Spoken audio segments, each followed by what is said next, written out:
Welcome to B2B Commerce Corner. Commerce Corner is a sub-series of the E-Commerce Edge podcast discussing all things B2B commerce through the lens of agencies, consultants, merchants, and more. Enjoy.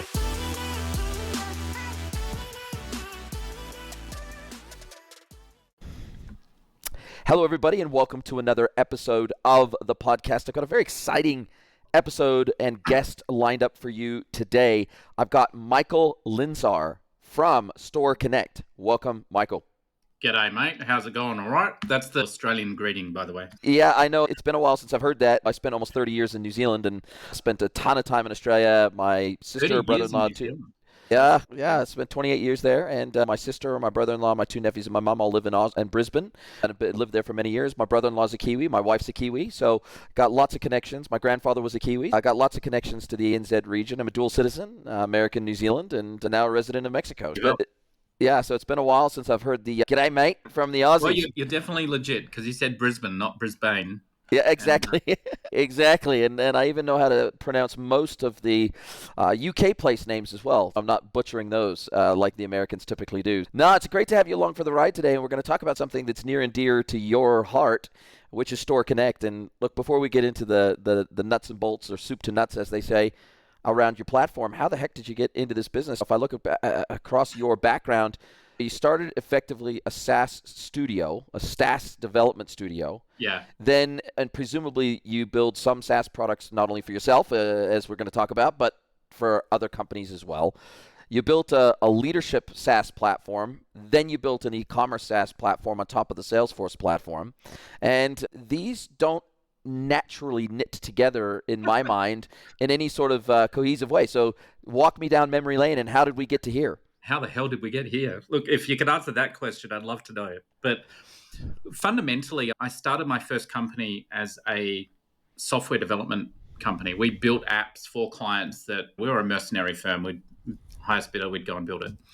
And that business really was quite interesting. I built the team, the growth management system called Metapulse, which I still own. Someone runs that for me, and that's growing, and that's fine. I built that as a way to help me build my own companies. So that's how I train my staff and make sure that everyone's got some metrics and OKRs and all that sort of things. That's Metapulse, and that's running fine. Reinteractive was the software development business.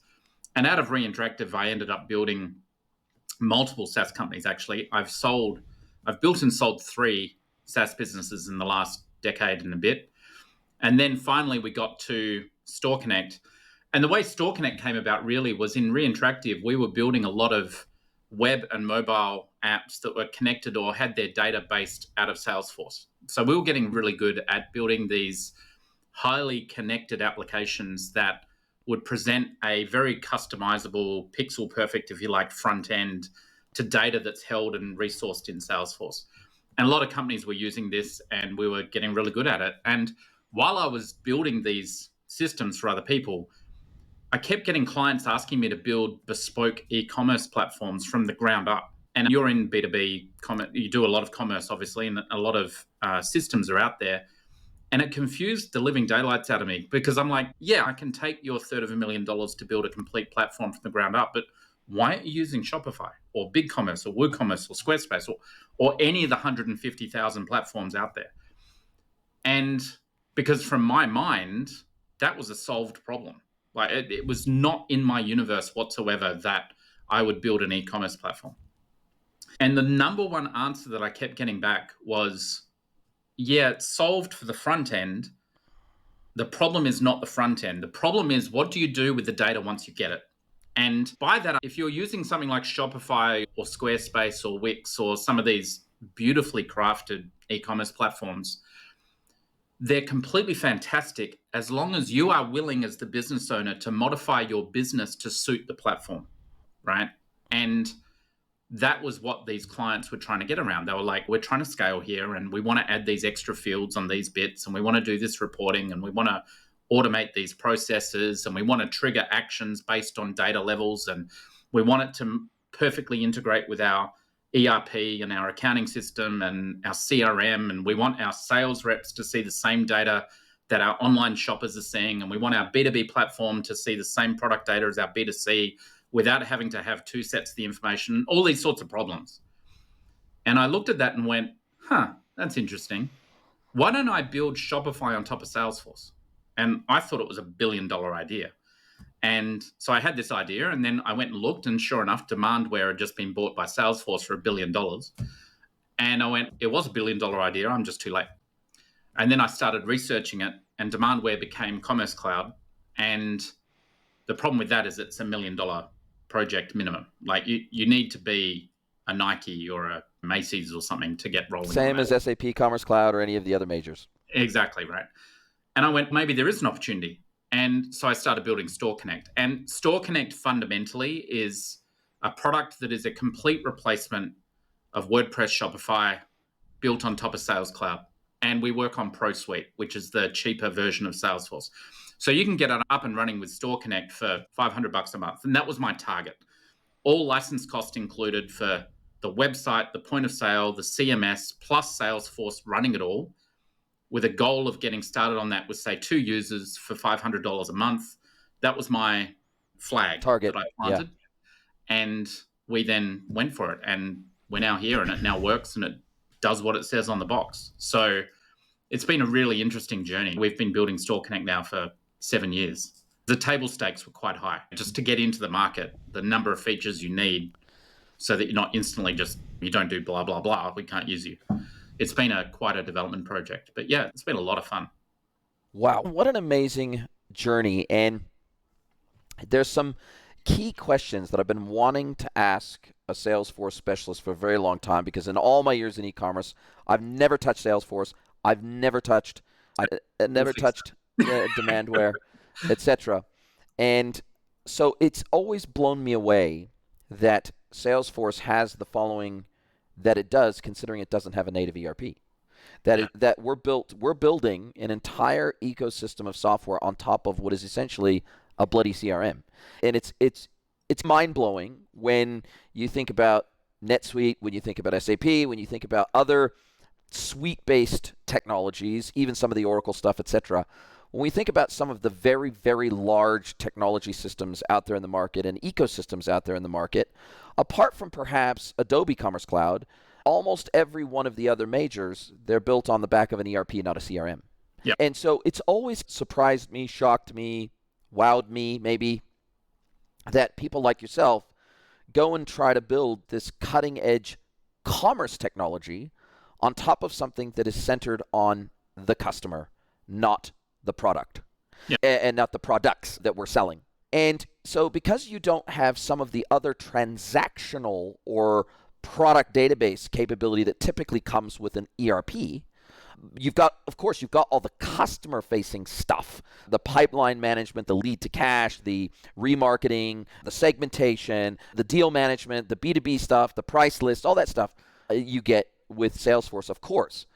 But what you don't get is the transactional layer, and where you can do your accounting and your financials and all that sort of stuff. And in your world, or in the Salesforce world, is that a help or a hindrance? Yeah, it's a really insightful question, actually, and it really speaks volumes to how deep you are in this ecosystem. I think, for me, it's a help. And here's why. You're correct in saying Salesforce is a CRM and it's based around the customer. They call themselves the customer company for that reason, right? And I have my own podcast called the Customer Commerce Podcast, right? So this is all around focusing on the customer as the central datum of the operation. And when you think about e-commerce, fundamentally is an attempt to improve the efficiency of a transaction between a business and a customer. And it can go wrong in that it can get to a point where you feel like just a number and you don't build a relationship with the business. So what StoreConnect allows us to do, because we're built on top of Salesforce, is every one of those transactions that's coming in is attaching to a customer record, which is the same customer record that will be available when you open a support ticket. It's the same customer record that will be available when you graduate as a customer and become like a VIP customer and get your own account representative. It's the same customer record that will eventually become you when you buy so much of this product that you suddenly become their best B2B customer, and now you're reselling it and things like that. So you've got this journey of a customer all the way through from soup to nuts. And that's an incredibly powerful aspect. I think the other two aspects of Salesforce that make it unique in this market is that it's a completely programmable system. So you're able to add whatever fields, objects, relationships, data records, triggers, data triggers, automated flows. You can build all of that. The last thing is that from an ERP standpoint, Salesforce itself doesn't do ERP. And I think that's on purpose because there are about 4 or 5 really successful ERPs on the platform. And to give you why this is really powerful, we partner with several accounting systems and several ERPs that are on Salesforce. Like Accounting Seed, for example, is a full accounting system built on Salesforce. Rootstock and IQ Grower are two, and Financial Force, who are now Certinia, they are all ERP and financial packages built on top of Salesforce. So to give you why this is pretty cool, if I'm talking to a manufacturing client who wants StoreConnect and they go, we need to work out building this bill of goods up through the warehouse and getting all the various parts and assembling it, we go get Rootstock or go get Financial Force, handle that aspect perfectly because they're targeted for you. But if a garden center comes along and says, hey, we want to sell flowers with StoreConnect, we go, well, go get IQ Grower because they are an ERP built for horticultural industry, right? And if another company comes along, we tell them to go to Financial Force because they're an ERP built around the services and whatever. So they're able to plug in the right ERP for the industry, and you're able to then really deliver a targeted product. And I think that is a much overlooked benefit of the Salesforce ecosystem and why we built on top of it.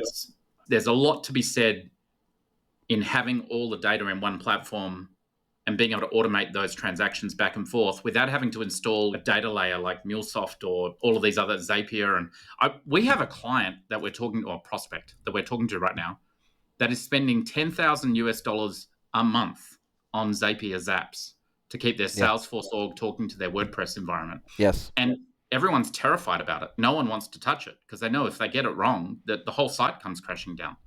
Yes. And 2 months of that or 3 months of that would pay for StoreConnect for the year. It's like there is so much inefficiency built into these integrations that no one talks about. It's like this dirty secret of the ecosystem that, oh yeah, we work with that. Sure, but how? Yeah. And that's what breaks. How easy we is get it? A lot of customers from that. And when we think about the catalog component of StoreConnect, so the products, the variants, the relationships between products, the cross-sells, the upsells, the substitutions, the product succession, all that stuff, does that live in the Salesforce database or does it live in your database? No. So the way we've built StoreConnect is it's 100% in Salesforce. We have no administrative interface at all in StoreConnect outside of Salesforce. So if you want to update some text on the homepage, you go into Salesforce and you change the content block that has that text and you edit it there. Or in about 2 months, you'll be able to just click edit and you'll just edit it live on the website, but then that saves back into the Salesforce database. If you want to modify a product, you do it in Salesforce. If you want to add a price book, if you're opening Canada as a country and you want to add Canadian pricing, you create a new store for Canada, and then you go into all your products and you just upload a price list for Canada. So you're not duplicating any product. You just add a price record for the new currency. You hit save, the new store's up, and now you're transacting in 2 currencies. And then the power of Salesforce is that all that multi-currency stuff is all just built in. So we had one client, for example, who do distribution of products. So they had 72 different big commerce stores in 4 countries. I said to them, so what do you do if you want to add a product? And they go, depending on the product, if we're distributing them in all 4 countries, then we need to log into 8 different big commerce stores and set up the product, set up the price, because 1 store per country for B2C and then 1 store per country for B2B for all their reseller and distribution agreements, right? I said, how long does that take you? And they say, about a day and a half. And then I said, how do you get your sales for the week? And they said, if we start Monday, and I'm like, hang on, why are calendar days being included into this time?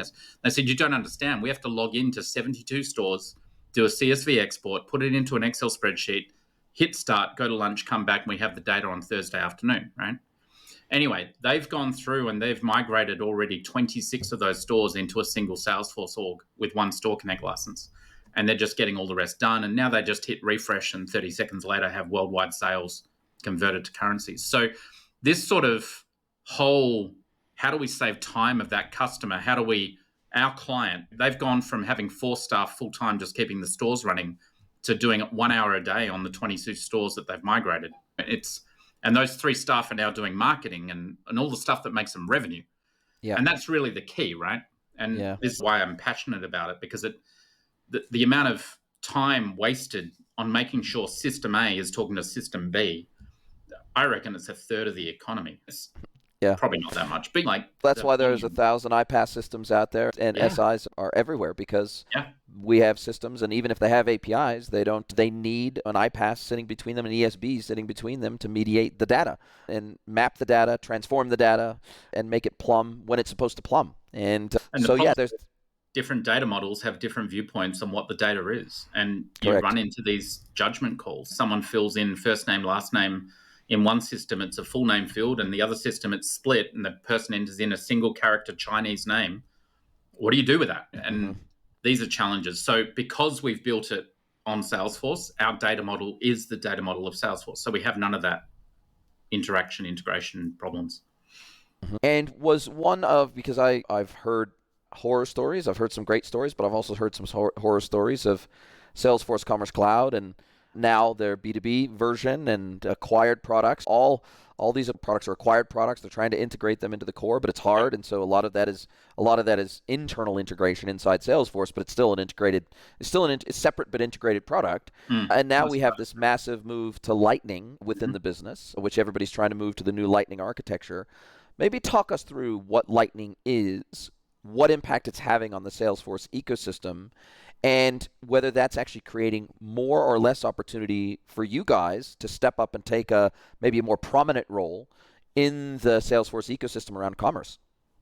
Yeah, I think so. I might answer the second half of that question first. I think Salesforce's own commerce products are amazing for the target market that they're going after. If you are a company that's doing 100 million GMV a year plus, and you want to take advantage of the personalization and the AI tooling and all the stuff that Commerce Cloud can do, it's 100%. You're going to be hard-pressed finding a better solution. I'm sure there are, and there's always a sales process, but the Commerce Cloud solution for the target market that it's hitting is truly incredible. The problem comes in when you aren't that level of customer and you believe that you need this product even though your volumes aren't there, and now you're spending 10% of your revenue building a commerce solution. That's not going to be a happy story. It's just not going to end well for anyone. So really, at the end of the day, I've had lots of conversations with senior Commerce Cloud executives at Salesforce and commerce executives at Salesforce, and we came up with a saying, which I think is very true, that if Commerce Cloud, StoreConnect, and a client are in the same room, then someone's in the wrong room, and it's not. Right? So it's very easy to determine, is this a StoreConnect client or a Commerce Cloud client, very early in the conversation. And what StoreConnect provides Salesforce is a way to not lose that customer, because if they can't afford Commerce Cloud for whatever reason, they're like, maybe I'll have a look at Shopify. Now I'm at Shopify, maybe I could use HubSpot because that works pretty well with Shopify. Maybe I don't need Salesforce. And now they've lost the whole deal, right? StoreConnect keeps them on platform. The Lightning, back to your communication or question, was Salesforce had this user interface called Classic. Well, it's called Classic. It wasn't called Classic at the time, obviously. And it was a very 80s software view, look and feel. They then started producing a user interface called Lightning, and that's just made it a lot more modern in terms of the way it's looked and a lot more standardized in the way that the widgets work. But Lightning only is relevant for the back end of Salesforce itself. So our clients, we call the people that pay us our clients, and the people that pay our clients customers, right? So our clients would be experiencing the Lightning platform. Our customers don't even know that their site's running on Salesforce at all. So the Lightning platform has really enabled a huge amount of customization and customizability within the Salesforce user experience. And I think that's just been fantastic. And it's been pivotal in us being able to produce our product, to be honest. The ability to create very high quality but common design widgets within the Salesforce platform just brings that whole cohesiveness in. What used to have to happen is each application would feel very different as you're shifting, and there'd be a lot of retraining of the staff. But now with Salesforce and Lightning, every app feels the same and clients aren't surprised by different things. So that means that Salesforce plus StoreConnect plus, say, Accounting Seed plus, say, IQ Grower or Satinia or something, the client feels like it's one cohesive platform with different features and different modules, as opposed to totally different look and feel. And that just reduces the training time ridiculously for staff. And we can think of that as their version of Bootstrap for Salesforce, effectively. In terms of CSS, if you're a developer, yeah, absolutely. Yeah. And Bootstrap, yeah, but with also a best practice guide, if that makes sense. Okay. So as you're building out your application, you can break out of it a little bit, but it makes the easy path really easy, and it makes the hard path possible, but discouraged, basically. Right. What I've read and understand is that because they're trying to obviously extend that Lightning model into all of their components, including Commerce Cloud, etc., Okay. this is a Herculean task, because it's on very different backends, very different languages, very different everything. And when you're trying to standardize that, if we're looking at Commerce Cloud and we're built on an ancient Java system, and then we've got the B2B, which is built on a completely different, this is not something to take lightly when you say, okay, cool, we're going to modernize our UI. This is a heavy lift. This is not something that's easy. Massive lift. In fact, I haven't been told this by anyone at Salesforce, but I've gleaned it. Marketing Cloud, for example, is a complete rewrite to get onto the Lightning platform from the ground up. Commerce Cloud will be a complete rewrite. Commerce, not so much, because that was already built on Lightning to a degree. Yeah. But the volume of work is truly mind-blowing. And the benefits will be amazing. But it's a big investment. It's a big investment, and it's a massive investment. And in one way, it really speaks volumes that Salesforce are doing that, because it takes a lot of courage as an organization to implement something like that, because the net benefit is not that high. What it really gets you is future benefits and future ability to implement features. But rewriting something sucks. I know the great rewrite's always a lie. You end up not really getting what you want, and now you're backwards on features, and now you've introduced more bugs and all this sort of stuff. But unless you do it, in some cases, you basically hobble yourself for all eternity. So they've made the tough call, and they're working through that, and all power to them. Welcome to eBay and eBay's challenge. eBay's challenge. Craigslist. Yeah, or Craigslist for that matter.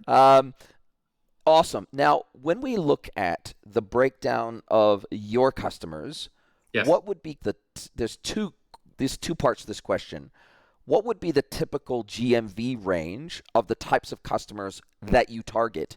And what would be the split between, say, D2C merchants versus B2B merchants, or B2C merchants that are just resellers of other people's stuff? What does that breakdown look like, and what is your target kind of ICP that drops out of that? Yeah, this is, for the last 7 years, I thought I figured this out, and then someone comes along and completely changes it for me. I think that, where do I start with this? We have clients from Sharp Electronics and Bosch, Australia, right? Major enterprise customers, all the way down to Vision Trust, which are a small non-profit in the US that does child sponsorships for kids out of Africa at $30 a month, right? And the spend between those, like Vision Trust, I think, spend $3,000 a year with us. Bosch and Sharp obviously don't, right? And there's a massive split between those two. And the industries that we look after go from B2C, a bike shop with 30,000 SKUs of other people's products, or this distribution company I was talking about with probably 100,000 SKUs across 27 brands in 4 countries, all the way over to a consulting company that has a website with just as their content management system, and they have one product to book in a health check on they're an integration company, and they have a health check button and product. So it's been really weird in terms of determining what's our niche. We also then have nonprofits, we have schools and education doing workforce development. We have even government entities using StoreConnect now. They want to set up, they're on Salesforce because they have to be, it's a mandate, and they want to set up something to sell. In this case, it's a parks and recreations department, and they want to be able to sell hats and tour guides and maps and things like this and passes to go into the park. And the thing does $500,000 a year in sales. They're not going to install Commerce Cloud or B2B Commerce. It's just ridiculous. No. And then, but if they do it on Shopify, now all of their data's in two systems and they're having to integrate that, and the cost of the integration is more than the annual revenue. Yes. So they use StoreConnect now, right? So we're getting these totally random things fundamentally, but there is a common factor. And the common factor between all of our clients is what I said right at the start of this podcast, which is they want to scale, not necessarily the number of transactions, but they want to scale the efficiency of their overall organization and implement automations on a single source of data. And that's a common trait across every single one of our clients, be them top enterprise businesses or all the way down to non-for-profit. A non-for-profit who only does, say, $500,000 a year in sales, their most valuable resource is the time of their volunteers. And if you're spending that time making the volunteers log into 3 different systems in order to sponsor this child, your percentage of revenue that's going to admin is skyrocketing instead of going to the client, like going to the charity. Yeah. So just creating these efficiencies and slowly automating out all of these problems and complexities really is where our ideal client is. And when we're talking to a client, we're really upfront of a prospect. We basically say, look, are you trying to scale your business? And if they go, no, we're happy where we are, it's like, why change? Stay on Shopify.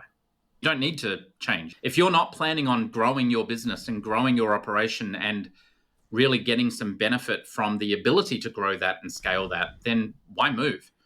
Stick where you are and keep the profit. But if you are really looking at trying to get these efficiencies of operation in, that's where something like StoreConnect plus Salesforce makes sense. Because make no mistake, it's an expensive move. Yeah. You're buying an enterprise-grade platform, and sure, we have a cheap version, but as you start adding all these things, it'll get more expensive, and you'll need people to do it, and you'll need admin teams and all this sort of stuff. And that makes a lot of sense if you're scaling. If you're not scaling, it doesn't make any sense at all. So if you wanted an ideal client for us, it's someone that's hitting these scaling problems on their business operations, of which e-commerce or point of sale is part of the problem. And we simplify that.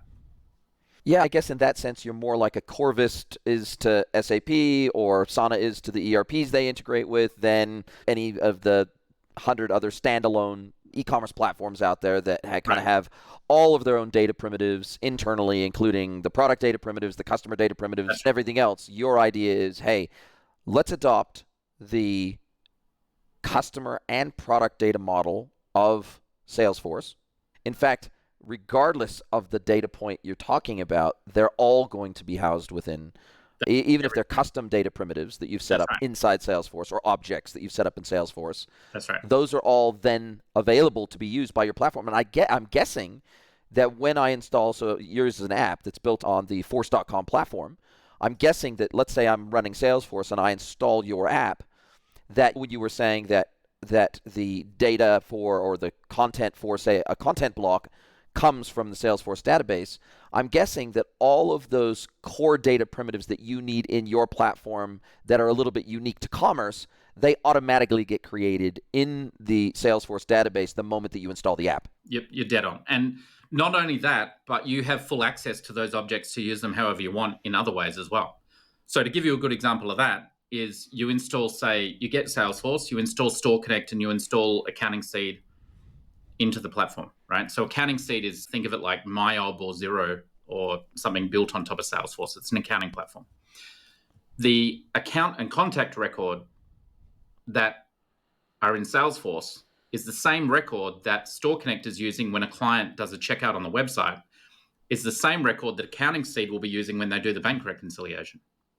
Okay. And start seeing why this becomes really powerful, because you could then automate something. So say here's a really complex problem from an e-commerce solution.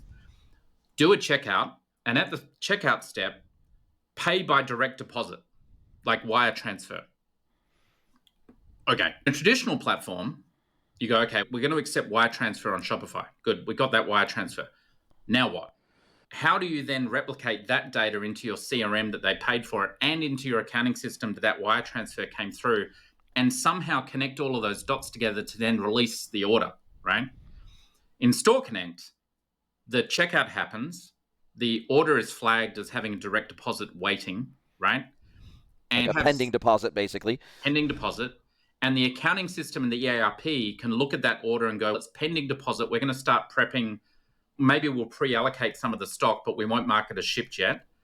And then the accounting system sees the transaction come in and can look at the transaction amount across at any pending transaction and go, oh, that marries up. And oh, look, it's got the same account number on it. Boom, instantly resolved, which automatically then releases the order into an approved state, which automatically tells the ERP to ship the product. Now, you can automate that entire process and not have a human touch it once. And it's almost trivial to do in StoreConnect and Salesforce with an accounting platform versus the amount. Sure, if I gave that to you as a problem with Shopify and HubSpot or something, you could make it happen. But yes. Oh my gosh, yeah, what a cycle, right? But the additional endpoints of integration, workflows, and conditions involved are significant. Yeah. We had Surf Lifesaving Services Australia had this problem where they had a WordPress website, Salesforce, and a learning management platform. And they were trying to get it so that someone could do a checkout of a in-person course into the future from the learning management platform and have that data also replicate into Salesforce for the marketing and this is how you get there and thank you for buying and here's the map and all this sort of stuff, right? Massive all the onboarding stuff, basically. Yeah. Massive problem because the WordPress website had an integration to the LMS to see if there were any slots available, to then display the widget, to get it done, to do the checkout. And then once the checkout happened, WordPress also had a connection to Salesforce.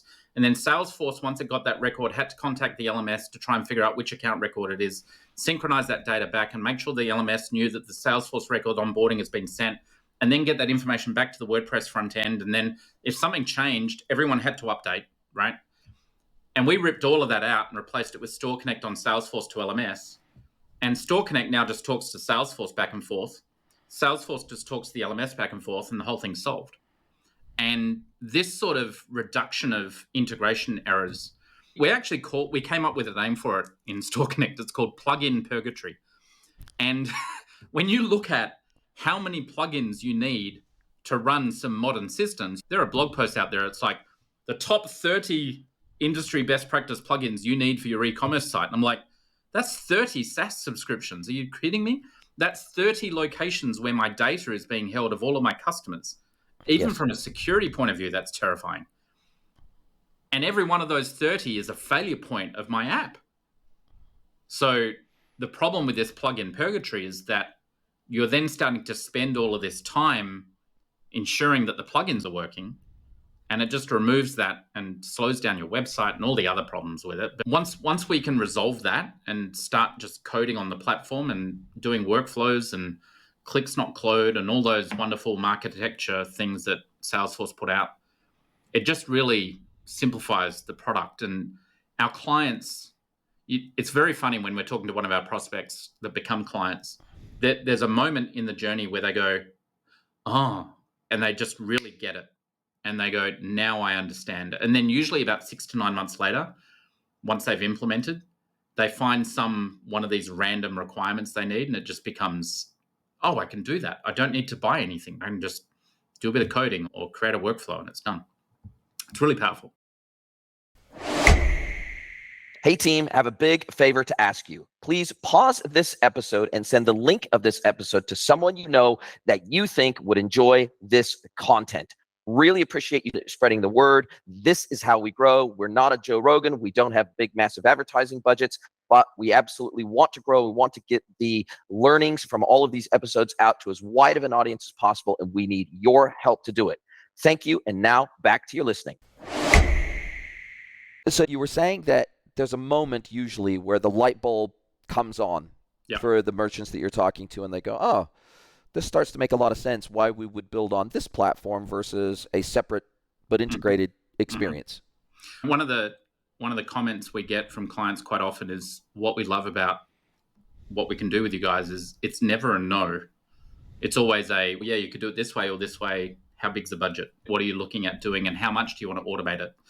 And when we're getting new clients on the platform, I'm always telling them to handle the biggest agony points first in their business.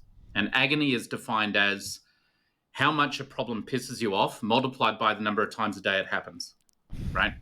And then you just pick the largest one of those. And that's where you want to invest your money, because if you can make your staff happier, you'll have happier customers, you'll have happier clients, more people want to work with you, it'll just be better.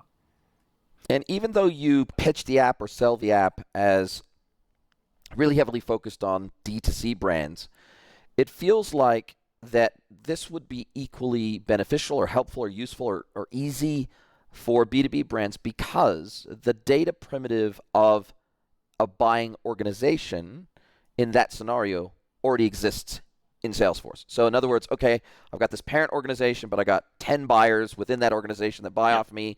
I'm going to track the individual sales to those individual people. I'm going to give them their own independent price lists, maybe even by location or by buyer.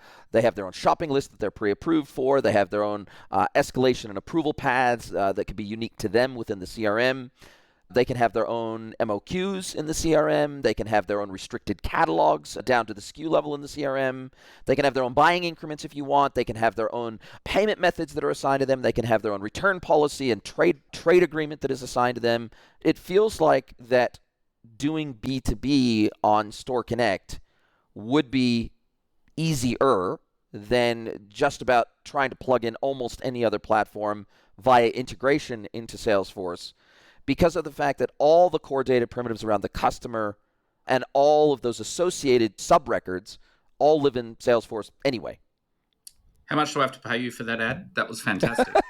I mean, look, it is true. You know, we had a B2B customer, to give you a great example of this. So one of the really common things that B2B need to do is account-based price books based on volume, right? Correct. So company A is buying $1 million from us a month are going to get a better discount than company B that's buying 10,000 a month, right?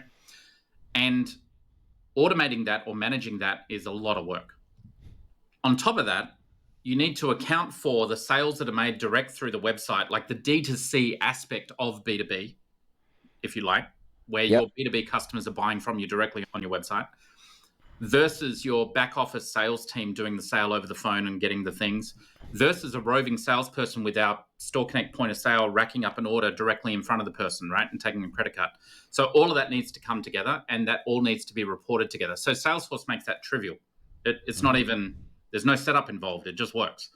So we had a client that was pretty brilliant around this. They decided to create a situation where at the end of the month for that customer, so whichever day the month ended, 2 days before their monthly cutoff period, they would calculate how much that customer spent over the entire month to date, how much they needed to spend in order to get to the next price book break tier, and send them an email that says, hey, you only have $5,000 to spend with us to get an extra 3% off next month. You bought these items the month before. You haven't bought them this month. Do you want them? Here's the link to buy them. And the client clicks the link. Boom, the cart is populated with all the items that they didn't buy from last month, and they just do a checkout. And this company gets spikes at the end of every month for every single client, constantly moving up the sales levels. And it's just brilliant. But automating, that's a completely automated system. They've set it up once and they don't touch it. Salesforce just sends the email automatically, and it's just all automatic. And the clients love it. Everyone loves it. So this is where that full integration just really is fantastic. I love it. I get very excited about this.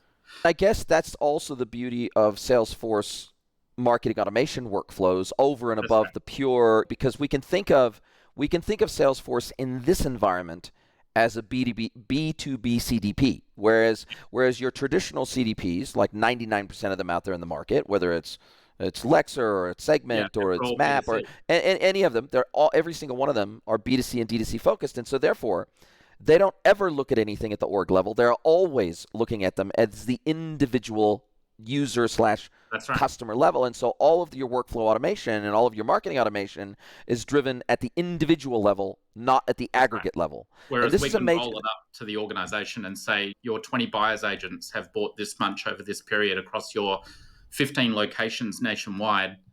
You only need this much more to get a extra 3% discount out nationwide. That really starts driving behavior that you want.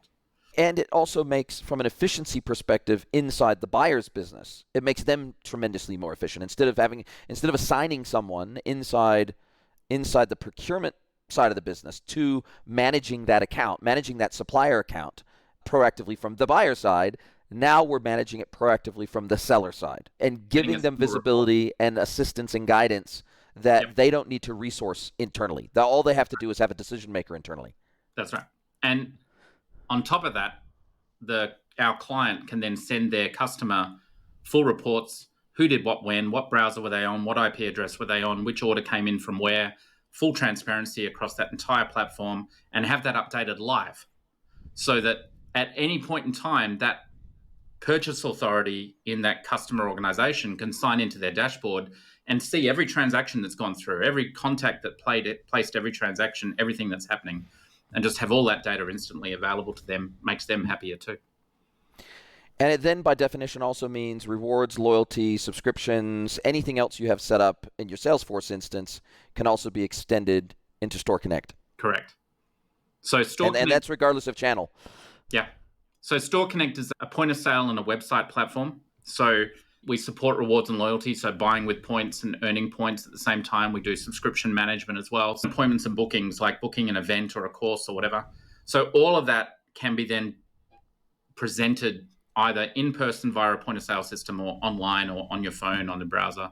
Every StoreConnect instance has its own API, and some customers have built their own mobile apps, which then have built-in checkout within their mobile app for certain aspects of their business, and that just flows through as well. So it really creates this funnel of data and information that the business can really operate off and just produce. And if you were to look out over the next 12 to 18 months, is there anything, like you're meeting with customers in the United States right now, or prospects maybe even, is there anything you look out across this range of customers that you're meeting with on a regular basis? Is there anything that they're asking for that you don't yet do? Or have you identified any additional or new gaps in the market that you say, we don't do this today, but in 12 months we certainly will, that you're saying we're going to capitalize on these additional opportunities in the ecosystem? Yeah, there's probably three major pushes that we're doing right now. The first one is really bringing our point of sale globally. We're already a partner with Tyro Payments in Australia, so we have that beautiful terminals that they have. We're establishing these relationships, these card-present terminals, which is, oh my gosh, it's a big deal. It's a big deal. If you want to open a Pandora's box of pain and suffering, start implementing card transaction present payments. Anyway, we're getting that done. So that's a big step for us, because then we're truly global in our card present transactions. The other thing that we're doing is making our content management editor a lot more just easy to use. So instead of having to edit records within Salesforce and having it as a headless CMS, being able to just click edit within Salesforce, it pops open your website in an edit mode and being able to make changes, because we really want to make it small business friendly, right? And small businesses don't have a web developer on hand to do it. The other big area that we're creating is some integrations into things like OpenAI and stuff in order to create SEO data or product descriptions and have them prefixed and pre-filled that can be edited and changed and modified. That sort of thing is coming. Happily, we don't need to do a lot of the other things that platforms out there do, because Salesforce is already doing it, like case management, case support, summarization, all that sort of stuff. That's Salesforce. So those three things are really exciting. In terms of the next 12 to 18 months, we're really pushing hard on this Pro Suite action for Salesforce. So Pro Suite is their SMB-friendly product. It includes marketing, CRM, all on a much cheaper license than their standard ones. And that's like $100 a month per user or something for that whole thing, right? Yeah, it really is ridiculous. It's $100 a month, and that's a full CRM, full service and case management, right? So you're replacing if I'm picking other things, you're replacing Zendesk, HubSpot. Gorgeous, whatever. Yeah, so you're replacing HubSpot, Zendesk, MailChimp, all with $100 a month per user. It's pretty crazy. Plus full programmability of the fields and the data model and being able to add objects and fields to your heart's content and create relationships between them and all this sort of stuff. So very powerful. Then you add StoreConnect on top of that and you've got a business in a box. So we're really working out how to, in the next 6 to 18 months, this business in a box idea so that Salesforce with StoreConnect can really go after the small to medium market segment that want to scale their operations on a back end. And they get into the StoreConnect Salesforce ecosystem. Hopefully they become the next bestseller, $100 million a year GMV, and then they can move up to Commerce Cloud. But that's what we're trying to do. We're trying to really capitalize on this. We feel there's a massive gap in the market for these companies where they're going, I could get these 7 different SaaS products and somehow cobble them all together and hire a lot of SIs to make it all work. Or let's do StoreConnect with Salesforce and spend the money on marketing. Yeah. And innovation within your and sourcing and letting All the salespeople be salespeople and building relationships instead of doing admin work. We call it getting rid of the grudge sale. And the grudge sale is, I have to spend money on this integration stuff because I don't have a choice. Or we want to get rid of that and just get you to a point where the thing works. It's all integrated. You're not having to be worried at 2 a.m. that the site goes down. You're not going to outscale. A small business is not going to outscale Salesforce. No. That's right. We had a client that was doing 3,000 orders a month, quite happily, just pocket to pocket. That's 36,000 orders a year. And they put rapid antigen tests online for sale at peak COVID when people were queuing outside of pharmacies in Australia to get them. They did 37,000 orders in a day and a half. So they did their entire annual volume in a day and a half. Now, this happened on the 4th of January, right? My whole team are off on holidays. Does sales on the 4th of January, right? We've already survived Christmas. We've survived Boxing Day. Everyone's on leave. I'm on leave. And my phone blows up because I'm the one on call. And it's like DDoS attack on this client website. We're like, what the hell is going on? And we logged in and it's just orders. Thousands and thousands of orders every hour. And StoreConnect and Salesforce just handled the load and scaled back down because you're not going to outscale a platform like Salesforce. So the problem, like StoreConnect took all the orders, we took all the credit cards, everything ran through it, went all fine. The client spent 8 weeks delivering because they didn't have enough staff. The fact that the platform worked and we didn't oversell. As soon as the stock hit 0, it just turned it off on the website. All these sorts of simple problems. Who was that company just recently? Was it the Thermos guys? They had this. Stanley. Yeah, and people were like waiting on the website for a day and a half or 7 hours or whatever to try and get a bottle. Yes. Yes. That to me reeks of multiple systems integration where they're not sure. Failures. Huh? It's system integration failure. That's all you can say. Yeah. And it was just that their front-end website had no way of knowing if they'd sold out of stock. So everyone's in a queue, one at a time. Are you kidding me? These are the sort of things that we're living with and trying to solve with StoreConnect, and it works. We've proven it works, and we're having a lot of fun with it now. Wow. Very impressive. I like the niche. I like the fact that you have really gone all in on the Salesforce ecosystem. I like that you've identified a segment of the Salesforce market that is not being served by Salesforce themselves, and I think they're quite happy. They want to see Force.com have more applications on it. That's what they want to see ultimately at the end of the day. So I don't think Salesforce minds the fact that you're quote unquote competing with them against Salesforce. We got a partner innovation award from them. They're not worried about us. They love how many. And the other thing, more than half of our clients are new logos to Salesforce. Wow. Okay, so you're a magnet to the Salesforce platform itself by virtue of having the platform that you have. Yes, and they love us for that. You know, that no one's going to buy Salesforce so they can install DocuSign, right? It doesn't happen. So we use DocuSign, fantastic product, but that's not a reason to buy. We've had clients say straight to the face of regional vice presidents, the only reason we're considering Salesforce is StoreConnect. So this which is bizarre for us because we don't work without Salesforce, but it really is bridging this gap for that small to medium business customer that wants to scale their operations in their back end and gain efficiencies. And that's if there's an ICP, ideal customer profile, that we're really focused in on here, that's the one. The business user that is trying to scale the efficiency of their operation without having to just install dozens of SaaS products. Wow. And as a SaaS software developer, you know what that looks like out in the world, the real world, and what integration looks like in the real world. Man, this has been fascinating. I've learned a ton. Really great to meet you. Prior to us having this conversation, didn't even know your platform existed, didn't know anything about it. It's great to learn that there is an SMB commerce solution for Salesforce that doesn't start with the name Salesforce Commerce Cloud. And this is fantastic. It's a or unified $1 million budget.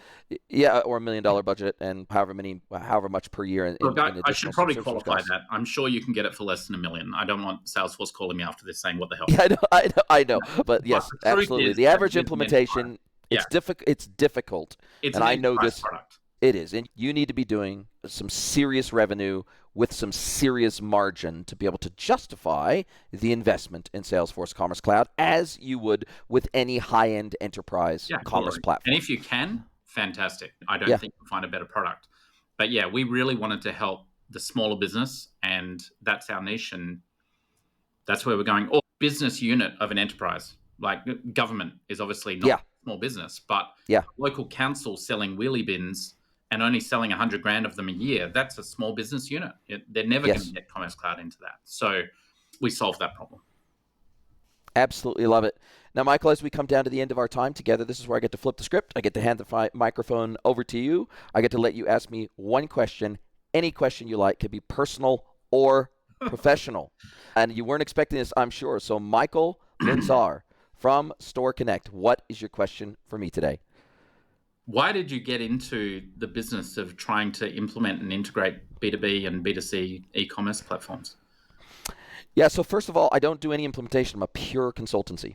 So I don't. Did you do implementation and went to the? I have worked in, built, and owned e-commerce agencies over the years. I have owned my own e-commerce pure play, and I've also worked for some of the largest brands in the ANZ region as part of my career. And so nearly 4 years ago, decided to go independent, and I absolutely love it. And one of the reasons why I decided to further niche down on the B2B focus in my consultancy is because it was the largest, most untapped blue ocean opportunity I could find in commerce when I set up my consultancy. Because there's everybody and their dog is a D2C and B2C consultant. Everybody and their dog knows the design patterns for B2C and D2C. They'll say when you first start out, you start out with Shopify and you start out with Klaviyo and you start out with Gorgeous, and then when you move up, then you move up to this. And everybody knows that, right?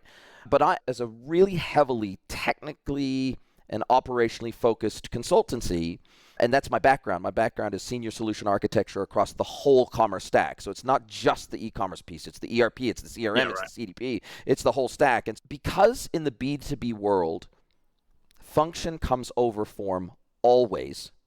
And in the B2C and D2C world, almost always, form comes over function. In the B2C and D2C world, I was almost always working with marketers, digital marketers. That was who owned that channel, was the digital marketing team, or people that were very close to the digital marketing side of the business. Even if they had a dedicated e-commerce manager, they operated in service of digital marketing. And so for me, who's not a creative, I'm not a creative's backside, and someone who cares more about the tech and the ops than they do the marketing components. I understand how the marketing components have to plug in and share data, but in terms of, I'm not going to help a client run a campaign, for example.